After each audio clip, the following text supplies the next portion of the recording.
So after going through that process of laying your colours down and feeling into it and feeling the flow and chanting and just connecting more with yourself, now we look and we feel and we think, what is a symbol that speaks calm to us? When I look at mine, I feel that the lotus flower. So the lotus flower is a beautiful, peaceful symbol of rising out of the murky depths to shine your beautiful light, shine your beauty. So for me, that's very calming, but it's also very empowering. So that's the symbol that I'm going to put on mine. You could choose a different symbol, but it will work in the same type of a way. Or you could do a lotus as well.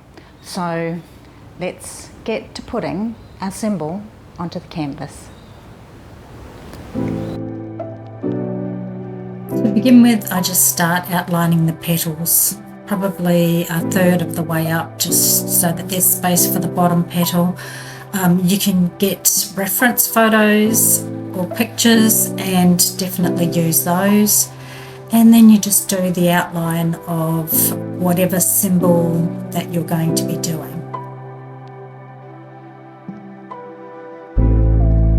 So just create that outline as a start.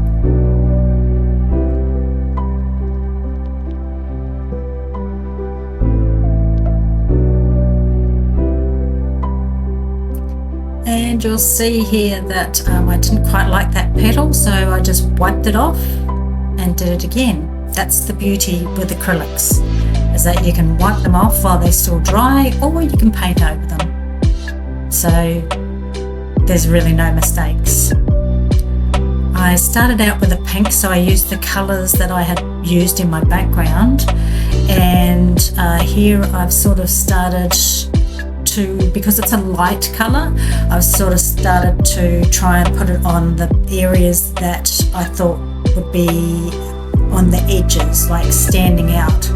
So your lighter colours will stand out and your darker colours will recede. So I'm just putting that on the tips and the edges just to make them sort of stand out.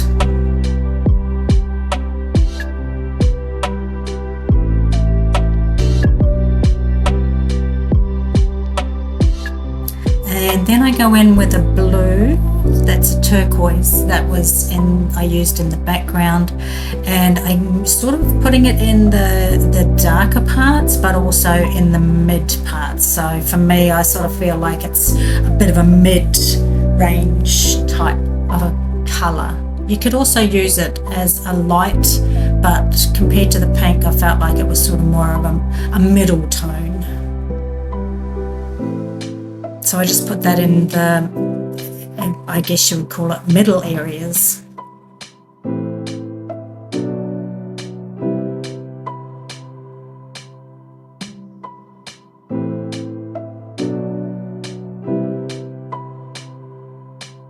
I never really go too thick either, because you want to be able to see all the texture that you have underneath as well.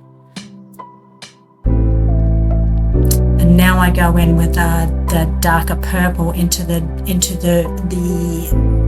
receded areas, so the areas that I want to recede in the picture. So that's mostly the inner parts of the flower where there's more shade.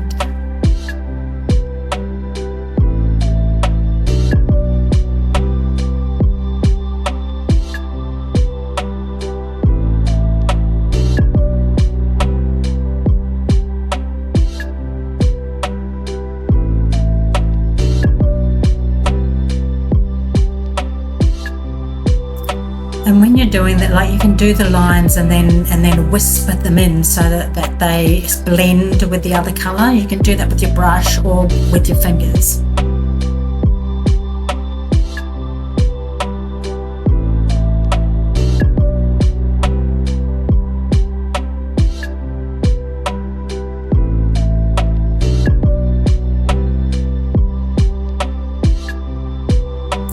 sort of did a little bit on the edges just to sort of give a little bit of shading, make them stand out a little bit. And sometimes it's not about like solid lines, it's just about it's the illusion of lines. So they don't even have to be solid, they can just be a little bit here and a little bit there. So then I went to the background, and with this I use like it's a dry brush. So you get a dry brush and you just use a little bit of paint. So it's a dry brushing technique, and I thought I would just lighten the background with this dry brush technique.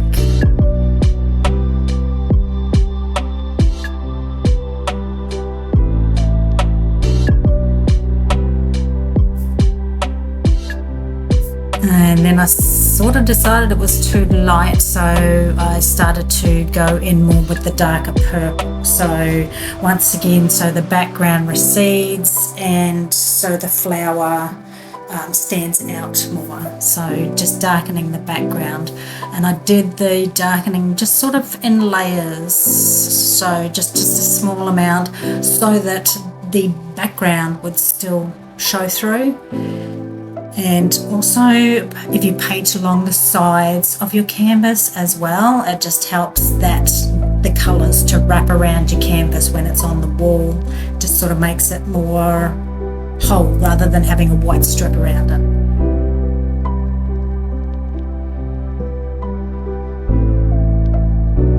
And then I think I wanted to make the bottom part darker than the top part. So to make it like as if it was actually on darker water or something like that. So that was my intention, was that the lower part was a bit darker than the upper part.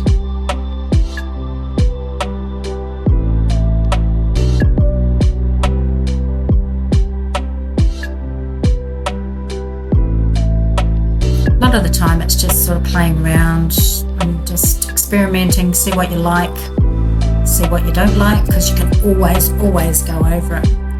And here I've decided that I'll try and make it look a little bit glowing by putting some white around the edges and sort of wisping it out to make it give that illusion of glowing.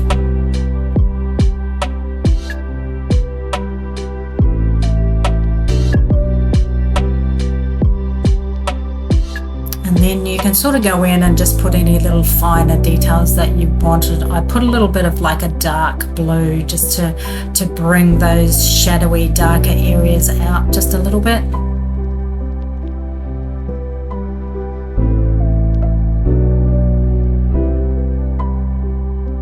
So once again, it's just a matter of experimenting, see what you like, what you don't like. And yeah, just enjoying it. And take note of your thoughts as well while you're doing it, because when this is hanging up in your space, you receive back all that energy that you put into it as you were creating it. It really is very beautiful.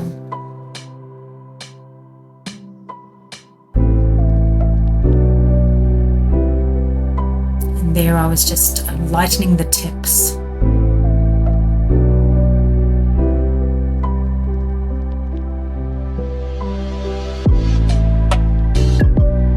Just so they stood out a little bit.